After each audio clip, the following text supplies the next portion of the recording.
Melanjutkan pembahasan yang sebelumnya, kali ini kita akan belajar tentang klasifikasi larutan. Kita tahu bahwasanya larutan itu terdiri dari zat terlarut dan pelarut. Berikut merupakan proses pelarutan yang terjadi dalam suatu senyawa. Yang pertama itu pada senyawa nonpolar, di mana pada senyawa-senyawa nonpolar, zat terlarut di sini itu tidak mengalami ionisasi. Sementara untuk senyawa-senyawa yang polar, zat terlarutnya itu mengalami ionisasi. Maka dari itu, dari sini kita tahu bahwasanya klasifikasi larutan berdasarkan zat terlarutnya itu dibagi menjadi dua, yaitu senyawa elektrolit dan non-elektrolit. Untuk senyawa-senyawa yang elektrolit, dia mengalami ionisasi ya, jadi terionisasi terjadi pada senyawa-senyawa yang polar.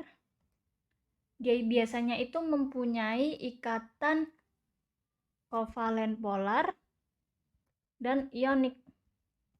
Sementara untuk senyawa elektrolit dia tidak mengalami ionisasi.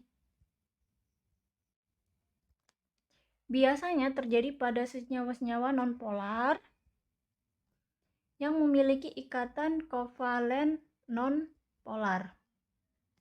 Lalu, apa contohnya?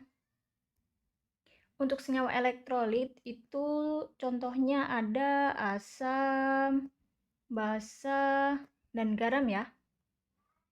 Seperti HCl, NaOH, dan NaCl.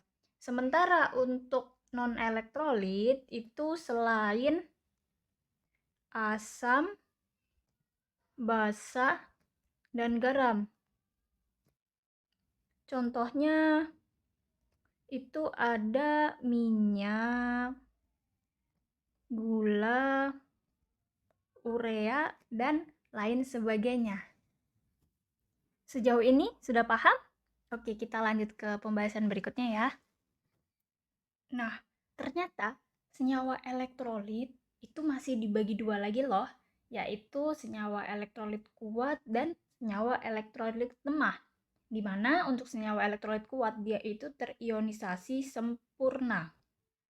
Biasanya itu terjadi pada senyawa-senyawa seperti asam kuat, basa kuat, dan garam.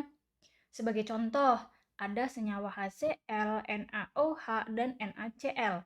Sementara untuk senyawa elektrolit lemah itu terionisasi sebagian.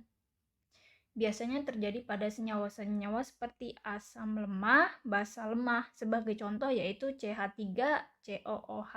Nah, apa sih bedanya terionisasi sempurna dan terionisasi sebagian? Di sini kakak punya sebuah ilustrasi ya. Untuk yang gambar pertama, gambar A itu dia terionisasi sempurna. Jadi anion kationnya itu terpisah sempurna sendiri-sendiri. Jadi dia menjadi kation, anion, anion, kation. Sementara untuk yang terionisasi sebagian masih ada senyawa yang dia itu tidak terionisasi atau masih pada bentuk yang sebelumnya gitu.